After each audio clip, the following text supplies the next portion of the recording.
En manchette ce soir, malaise au conseil municipal de Gatineau, ça bouge à Masson-Angers et entrevue avec Sébastien Jonca du projet Gardons les enfants au chaud.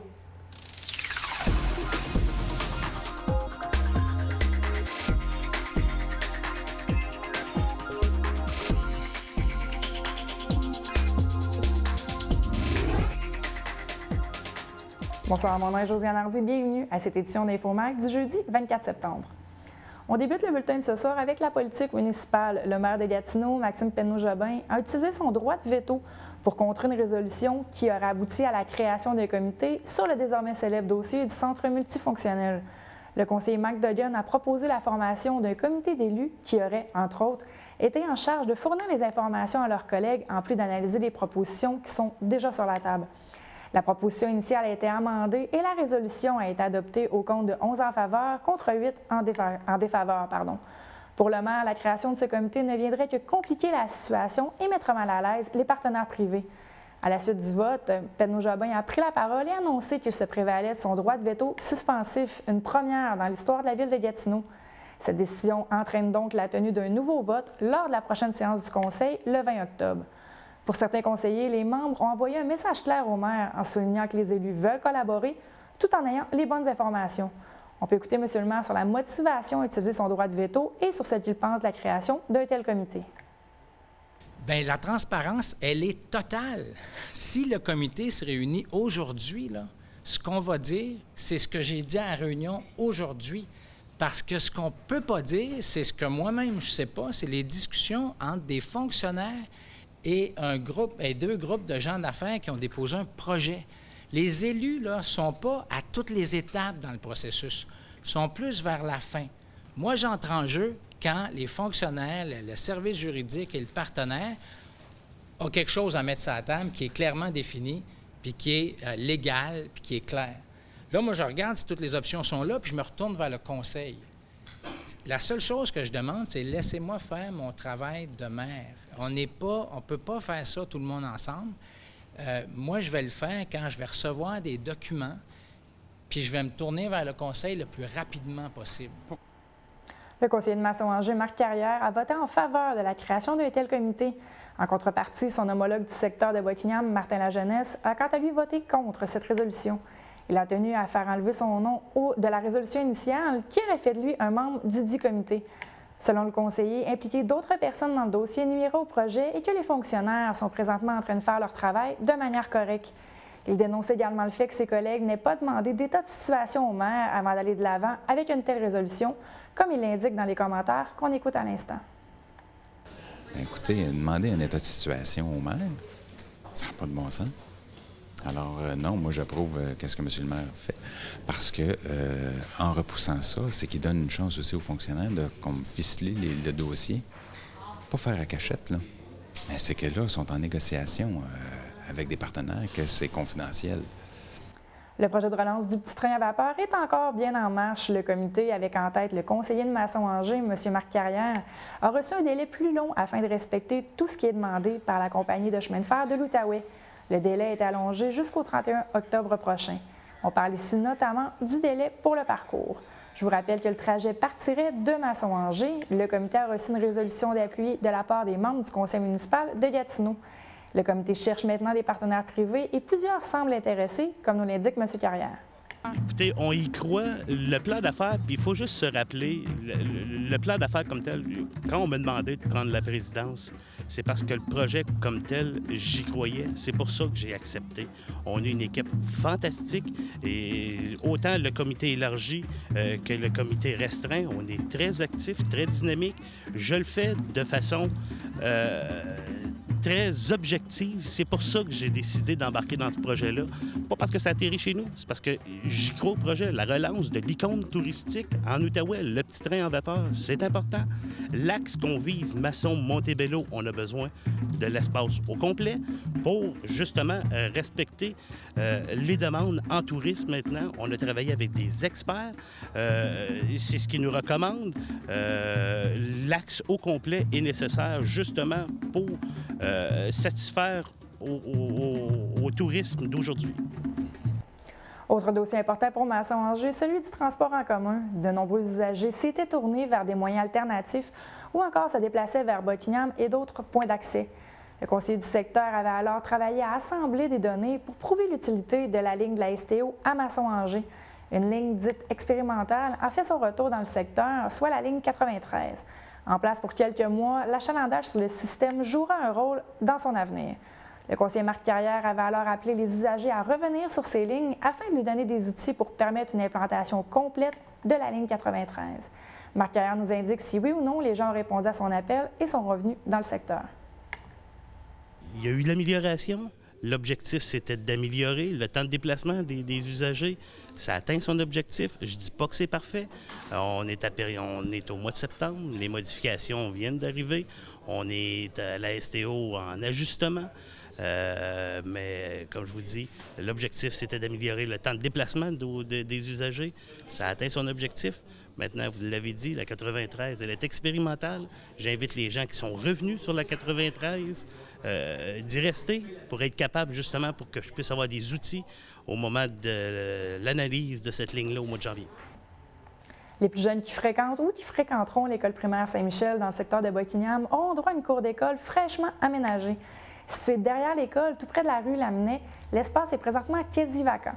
Ainsi, grâce à un aménagement, petits et grands pourront s'amuser dans ces installations futures. Le conseiller du secteur, Martin Lajeunesse, a contribué via son budget discrétionnaire au montant de 5 000 $ pour ce projet. Pour le conseiller, il est important de contribuer à l'aménagement de cette cour d'école afin que tous et chacun puissent en profiter de manière sécuritaire. M. Lajeunesse nous explique en quoi consiste cette subvention. Comme travaux, la demande que j'ai eue, c'est que l'école Saint-Michel veut travailler sur le côté ouest de l'édifice. Alors, c'est une partie arrière là, entre les maisons et l'école Saint-Michel qui manque beaucoup d'aménagement. Je me rappelle, moi, quand j'étais jeune, là, c'était des arbres. On n'allait pas là. Alors là, ils ont une demande là, par rapport aux besoins des élèves d'un aménagement pour organiser ça. Les gens qui se sont promenés dans les secteurs de l'Est ont pu voir de nombreuses réparations ou rénovations au courant de la saison estivale.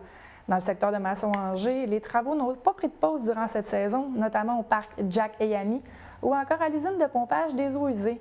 Au total, c'est près de 11,2 millions de $ qui ont été investis ou seront investis dans des travaux, tels que nous l'indique le conseiller du secteur, Marc Carrière. Il y a plusieurs projets qui ont été faits pendant l'année. Il y en a qui sont en cours actuellement.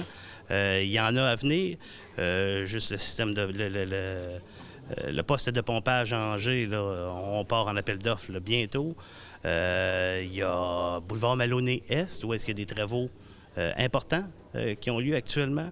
Il y en a un peu partout. C'est sûr qu'on n'est pas concentré dans... Il ne faut pas oublier que le secteur de Masson-Angers, c'est le secteur qui est le plus étendu du territoire de la ville, comme circonscription. Donc, ça paraît peut-être moins, et c'est plus étendu. Juste au parc Jackie-Ami à Masson, où il y a un projet de regazement qui est en train de se faire là. Donc, c'est plein de projets comme ça. On en a pour 11,2 millions sur les 100 millions qu'on a investis en infrastructure cette année. L'année dernière, le ministre de l'Éducation, François Blais, annonçait l'abandon du projet de fusion des commissions scolaires. Pour vous faire un bref rappel, la commission scolaire Haute-Cœur-des-Vallées, la CSCV, avançait l'idée d'une seule commission scolaire si fusion il y avait. Avec l'abandon de ce projet par le ministre Blais, qu'en est-il des autres étapes du projet de loi? Le rôle des élus scolaires a été longuement critiqué et remis en question depuis les dernières élections. Jocelyn Fréchette est président de la CSCV et nous explique les prochaines étapes de ce projet gouvernemental. Bien, moi, en tant que président de la commission scolaire, on va être appelé à aller déposer nos mémoires à Québec sur le projet de loi qui va sortir à l'automne. Il n'y avait pas juste que l'enjeu des fusions au niveau des commissions scolaires. Le dossier des élus scolaires en est un de gouvernance. Présentement, on parle que la gouvernance pourrait aller plus vers les établissements. Ensuite de ça, on parle de taxation scolaire avec une taxation uniforme sur l'ensemble du territoire. Et tous ces enjeux-là, on parle même de l'avenir des élus scolaires au niveau d'aller au suffrage universel pour les présidents et les commissaires également qui se présentent aux élections, mais il faut comprendre que les commissions scolaires et les élus scolaires, c'est deux volets. Le volet des commissions scolaires, c'est l'administratif pur et simple, dans le fond, de toute l'administration du transport, des ressources humaines et tout. Et les élus scolaires, c'est le pouvoir politique au niveau de la décision ultime qui revient sur les enjeux puis les orientations à donner à cette commission scolaire-là. L'activité Gardons les enfants au chaud pour l'hiver est de retour pour une 5e année consécutive. L'événement a été lancé en grande pompe le 22 septembre dernier en compagnie de partenaires majeurs tels que les GA Descotrets-Brazeau ainsi que les Chevaliers de Colomb. Je me suis entretenue avec celui qui a eu l'idée de créer l'événement il y a maintenant 5 ans, M. Sébastien Jonca.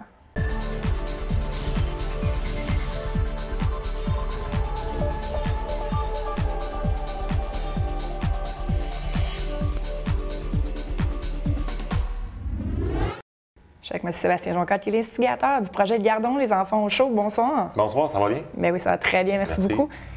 Faites-moi un bref historique de l'événement qui en a à sa 5e année cette année. Oui, une grosse 5e année. Je recule 5 ans en arrière, j'ai rentré à la maison de la famille, on était au début novembre.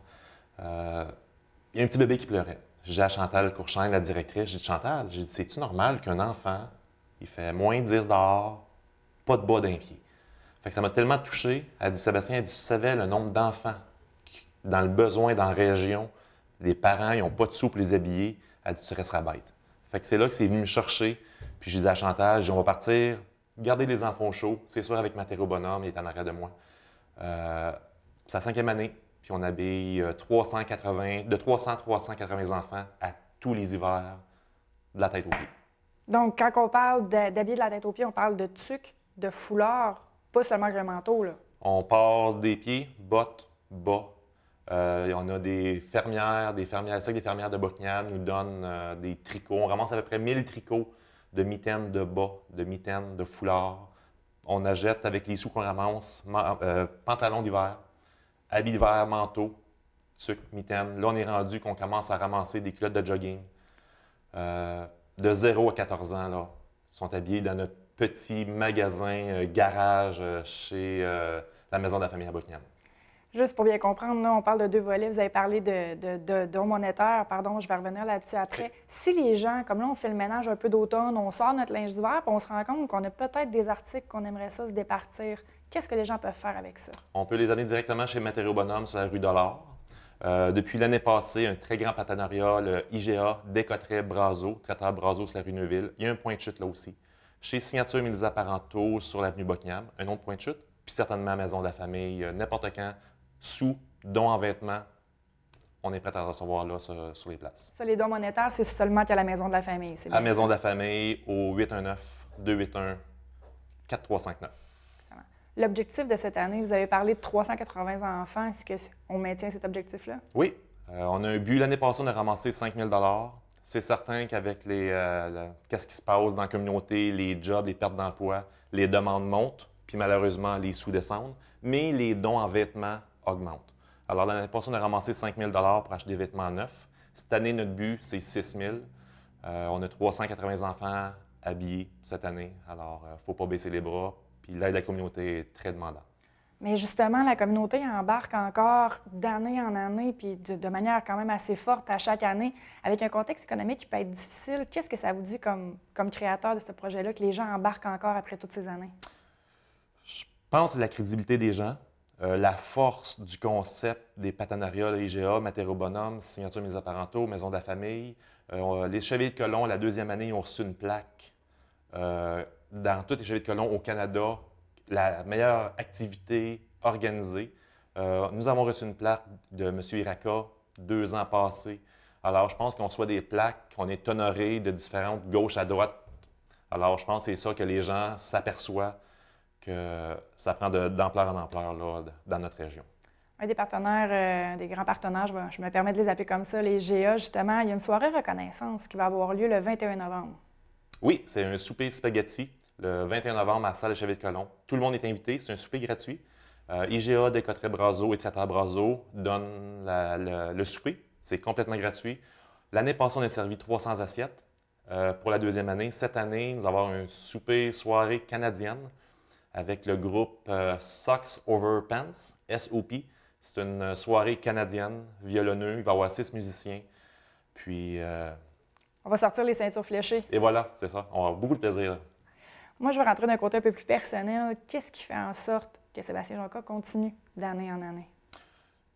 C'est sûr, quand je me promène sur le trottoir, je vois les habits de neige qu'on était achetés. Je reconnais les jeunes, les enfants. Je reçois des lettres, je reçois des dessins. Je me fais reconnaître sur la rue, dans les écoles. Je suis beaucoup impliqué dans la communauté avec 3 chemins.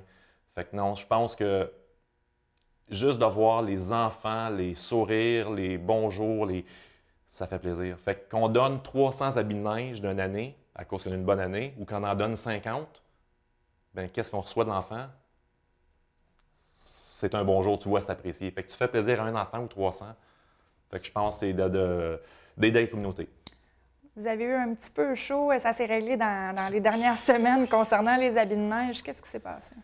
L'année passée, j'avais un fournisseur d'habits de neige. C'est sûr que les habits de neige, avec encore le dollar, peu importe, ont monté de 15 $ de chaque habit de neige. Fait qu'à un moment donné, il faut faire attention à nos sous. J'ai fait un appel à un ami, Mme Christine Soucy, propriétaire du CGA. Je pense que c'est vendredi passé avant le week-end.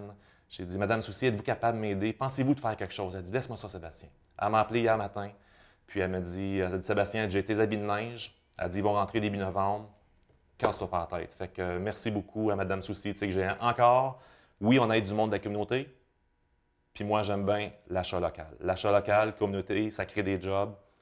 Fait que oui, beaucoup moins chaud cette année. On va avoir des vêtements. Les épaules sont beaucoup moins lourdes. Oui, là. un petit peu beaucoup. Comme mot de la fin, qu'est-ce que vous aimeriez dire aux gens qui auraient peut-être un peu trop d'orgueil, je vais le dire comme ça, pour aller voir la maison de la famille, qui continuent à se promener avec leur enfant, qui n'aurait peut-être pas de bas dans les pieds? Qu'est-ce que vous aimeriez leur dire? Là? Gênez-vous pas. Appelez à la maison de la famille, vous me croisez, donnez-moi votre nom. Souvent, au souper, à chaque mois de novembre, il y a des mamans qui viennent me voir, trop gênées d'aller dans la maison de la famille. Les noms sont donnés, c'est fait en bonne et due forme. C'est confidentiel. Faut pas gêner. Tout le monde passe par là. Pas tout le monde passe par là, mais je veux dire, tout le monde peut avoir, à un moment donné, besoin d'aide, à un moment donné ou l'autre. Excellent, le message est passé. Merci beaucoup. Merci, j'aimerais vous remercier beaucoup. Ça fait 5 ans que le bulletin est TVC. Vous êtes derrière moi, vous m'aidez. Des fois, c'est pas toujours facile avec les gros médias, peu importe, je ne veux pas en nommer, mais je vous remercie beaucoup. C'est très apprécié. Merci.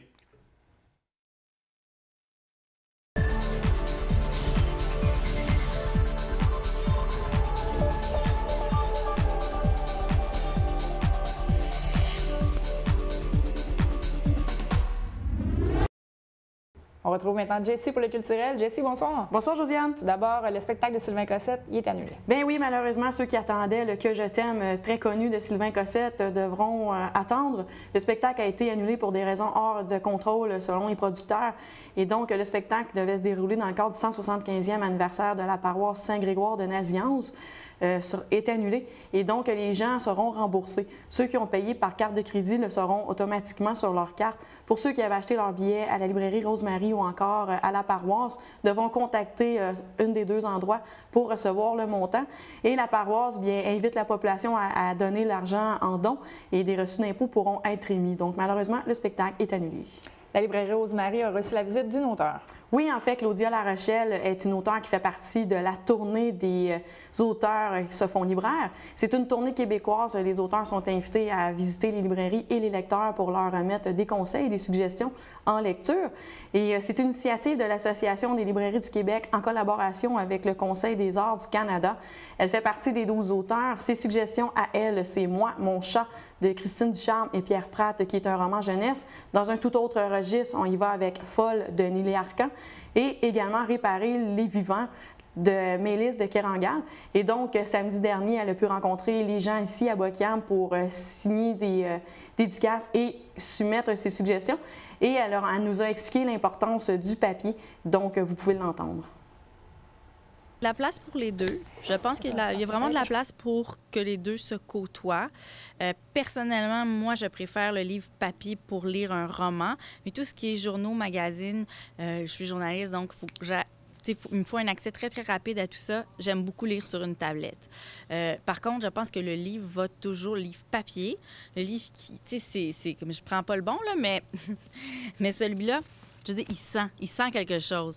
Les romans ont leur odeur. Le papier, c'est quelque chose, c'est tangible, c'est vital, c'est ancré dans le monde. C'est ça que j'aime avec le livre papier. Je suis pas du tout contre le livre électronique, mais je pense que les deux peuvent très bien cohabiter en 2015-2016. C'est important que les deux aient leur place. De toute façon, moi, j'ai pas peur. Le livre papier va continuer d'avoir sa place dans le monde. Beaucoup de gens, même les enfants, donc qui sont la prochaine génération à être des acheteurs de livres, les enfants aussi aiment ça, le côté tactile, toucher aux livres, toucher aux pages, les tourner eux-mêmes.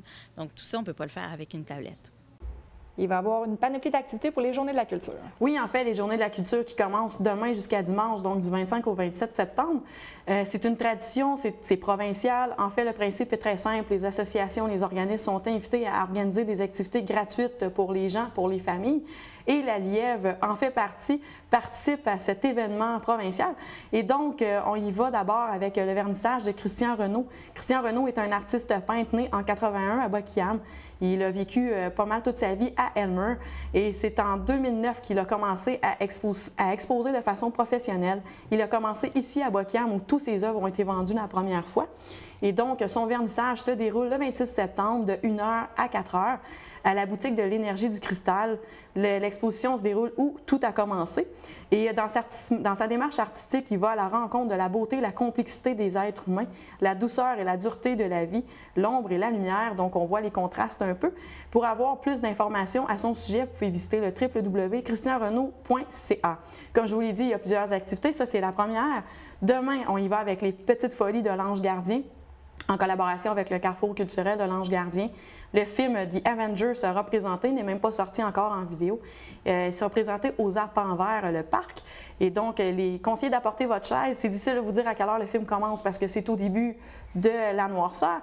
Donc, essayez d'être là assez vite. Et il y a du popcorn vendu sur place. Et ça se continue aussi demain à la librairie Rosemary. 2 activités seront proposées, dont sur les traces d'Abraham Ulkirad, qui en fait, les 2 activités s'adressent à un public cible de 13 à 18 ans, donc surtout pour les élèves secondaires.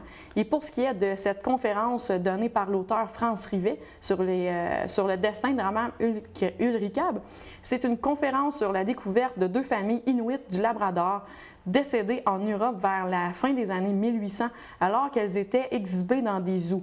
Sujet assez intéressant tout de même. Donc, c'est demain que ça se déroule de 9h à 10h, demain le 25 septembre, de 9h à 10h à la librairie Rosemary. Également, les jeunes auront la chance de suivre un atelier « Dessine-moi un personnage », donc un cours de création littéraire qui se déroulera demain après-midi. Il faut réserver sa présence au 986-9685, poste 223. Plusieurs sujets seront abordés, donc comment créer une fiche de personnage. Et ça se poursuit avec le Cercle des fermières de Masson-Angers qui organise une journée porte ouverte ce samedi 26 septembre de 10h à 15h. Des démonstrations de différentes techniques artisanales du patrimoine seront présentées. Les gens pourront découvrir différentes formes d'art du patrimoine. Pour ça, c'est pour le Cercle des fermières de Masson-Angers. Ça se déroule au centre de service de Masson, mais on a également le Cercle de fermières de Buckingham qui offre plusieurs ateliers, dont un survol de techniques de base pour la création de bijoux, des ateliers de confection de cartes brodées ainsi que de signets. Et eux aussi feront une démonstration de plusieurs techniques d'artisanat. Le tout se déroule au centre de service de Buckingham. C'est également leur journée porte ouverte. Ils profitent des Journées de la culture. Donc, tissage, tricot, couture, broderie, etc. Ce sera vraiment le temps d'apprendre plusieurs choses. Et également, on a le mouvement des arts de Val-des-Bois et de Beaumune qui participent également aux Journées de la culture. Je vous l'ai dit, vous n'avez vraiment pas de raison de vous ennuyer en fin de semaine. Ça se déroule au terrain municipal. Ça s'appelle 1, 2, 3 Action. Donc, vendredi soir, les questions d'un film de 19h à 21h30. Et pour ce qui est de samedi, le 25 septembre, on y va avec la danse, de la peinture, des jeux de rôle. Et pour avoir plus d'informations, il est possible de téléphoner au 819-454-6766. Et bon, on a Val-des-Bois aussi, le Grand Gatineau qui organise d'autres activités, plusieurs activités dans la Petite Nation aussi. Pour avoir plus de détails sur toutes ces activités, vous pouvez visiter le www.journeedelaculture.qc.ca. Et là, je vais te laisser reprendre ton souffle, Jessie, avec cette panoplie d'activités, juste pour bien confirmer. Le film présenté à l'Ange Gardien, c'est en collaboration avec le Carrefour culturel Estacade. Oui. Et là, on poursuit avec une exposition de Nathalie Bourassa.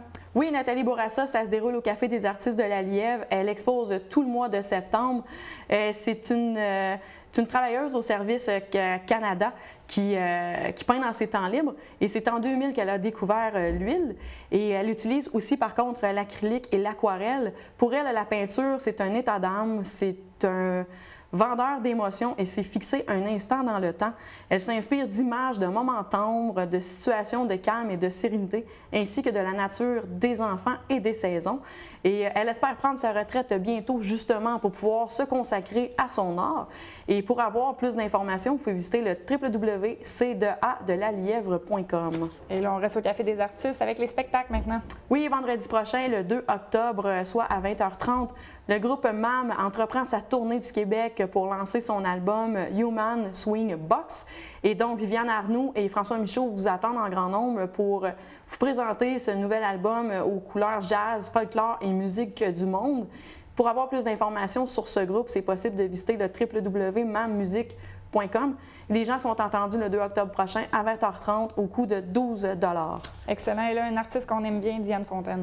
Oui, Diane Fontaine, on sait qu'elle vient d'ouvrir son exposition récemment au printemps dernier. Pas son exposition, mais sa galerie d'art plutôt, où elle fait des expositions à l'avenue de Buckingham. Et donc, elle exposera aussi, en plus de son atelier, aux galeries d'art Eugène Raclette du MIFO en octobre, tout le mois d'octobre en fait, à Orléans. Le vernissage se déroulera le 1er octobre de 19h à 21h au MIFO. Les gens d'Orléans et de toute la région auront la chance de découvrir ses plus récentes œuvres. Et on se rappelle d'ailleurs que 2 de ses toiles ont été volées cet été. Donc, il y a une chance qu'il y en reste. On pourra les voir à Orléans au mois d'octobre. Excellent. Merci beaucoup, Jessie. Merci. Je vous remercie d'avoir été les nôtres. Je profite de l'occasion pour vous inviter à un débat fédéral, justement, fait avec la TVC Basse-Lièvre en partenariat avec TC Média, le 6 octobre prochain au Centre de services de Buckingham.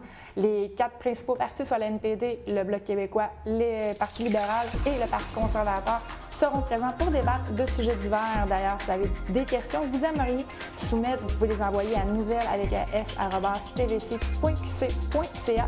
Donc, suit à l'instant la deuxième capsule du projet Mémoire vivante, faite en collaboration avec la Société d'histoire de Buckingham. Mon nom est Josiane Hardy. Je vous souhaite une très bonne soirée.